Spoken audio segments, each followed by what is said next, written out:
पिंपरी चिंचवडमधील 100व्या नाट्य संमेलनाच्या कार्यक्रमानंतर मुंबईला परतताना खालापूर टोल नाक्याजवळ मनसे अध्यक्ष राज ठाकरेंचा रुद्र अवतार पाहायला मिळाला। अभिनेता सिद्धार्थ जाधव हा मनसे अध्यक्ष राज ठाकरे यांच्याच गाडीतून मुंबईला परतत होता। यावेळी खालापूर टोल नाक्यावर गाड्याच्या लांबच लांब रांगा उभ्या होत्या। या ट्रॅफिकमध्ये एक रुग्णवाहिका सुद्धा अडकली होती। त्यावेळी राज ठाकरे स्वतः गाडीतून उतरले आणि तिथल्या कर्मचाऱ्यांना गाडी सोडण्यास सांगितलं। राज ठाकरेंनी आपल्या भाषेत त्या कर्मचाऱ्यांना खडसावलं होतं। अभिनेता सिद्धार्थ जाधवने हा अनुभव सोशल मीडियावर एका व्हिडिओद्वारे सांगितलाय। सिनेमात हिरो असतात, पण राज साहेब हे खऱ्या आयुष्यातील हिरो आहेत असं तो म्हणाला। पुणे मुंबई महामार्गावरील खालापूर टोल नाक्याजवळ ट्रॅफिक जाम पाहून राज ठाकरे चांगलेच संतापले। मुंबईच्या दिशेने जाणाऱ्या वाहनांच्या 5 किलोमीटर लांब रांगा लागल्या होत्या। ट्रॅफिकमुळे लोकांची गैरसोय होत असल्याचं राज ठाकरे यांनी पाहिलं, तेव्हा ते टोल नाक्यावरील कर्मचाऱ्यांना त्यांनी ठाकरी शैलीत दम भरला। परत बांबू लावले तर तुम्हाला बांबू लावेन अशा शब्दात राज ठाकरेंनी टोल कर्मचाऱ्यांना आणि ठेकेदाराला इशारा दिला। त्यात एक ॲम्ब्युलन्सही अडकली होती, तेव्हा राज ठाकरेंनी स्वतः टोल नाक्यावर उभं राहून ही वाहतूक कोंडी सोडवली आणि सर्व गाड्या सोडल्या। राज ठाकरे यांच्यासोबत अभिनेता सिद्धार्थ जाधव देखील होता। त्यामुळे सिद्धार्थ जाधवने राज ठाकरे यांच्या रुद्र अवतारच प्रत्यक्ष अनुभव घेतला।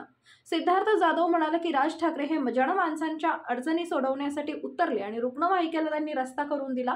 ते खऱ्या आयुष्यातील हिरो असून त्यांना सॅल्यूट असं सिद्धार्थ जाधव म्हणाले। नमस्कार, मी सिद्धार्थ जाधव आणि माननीय राजसाहेब ठाकरे यांच्याबरोबर मी पुण्यापासून मुंबईपर्यंत प्रवास करत होतो।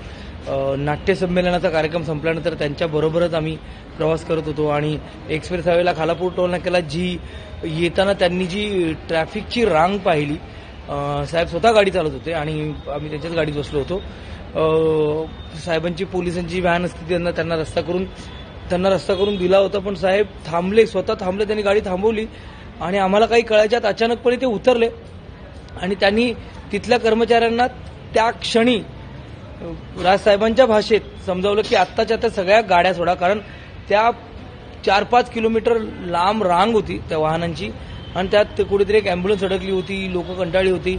पण साहेबांनी त्यांच्या भाषेत सांगितल्यानंतर लगच्या लगेच सगळ्या गाड्या पटापटा सोडण्यात आल्या आणि एवढं करून साहेब थांबले नाही। साहेब तिथे थांबले, त्यांनी गाड्या जाईपर्यंत, ते ॲम्ब्युलन्स जाईपर्यंत साहेब तिथेच होते आणि निघताना पण साहेबांनी सांगितलं की एकही गाडी थांबली नाही पाहिजे आणि पुढेही त्यांच्यावर प्रवास करताना वाशी टोल नाका असेल ते प्रत्येक टोल नाक्यावर थांबून जिथे जिथे ट्रॅफिक अडलंय, जिथे टोल नाक्यावर रांगा लागल्या, त्यांनी उतरून खडसावून सांगितलं आणि माझ्यासाठी हा विलक्षण अनुभव होता। सकाळी त्यांची मुलाखत पाहिली होती नाट्य संमेलनाची, ज्यात कलाकारांविषयी जी आत्मीयतेने ज्या गोष्टी ते बोलत होते तेही भावलं होतं आणि आज तर म्हणजे तसं म्हटलं होतं ना की फक्त बोलून नाही तर कृतीतूनही ते मन जिंकतात असं म्हणेन मी, कारण माझ्यासाठी हा विलक्षण अनुभव होता की काही कळत नव्हतं, सर स्वतः उतरले, रस्त्यावर उतरणारा, म्हणजे आपण म्हणतो ना की सिनेमात हिरो असतात, पण राजसाहेब खऱ्या आयुष्यातले हिरो आहेत। खरंच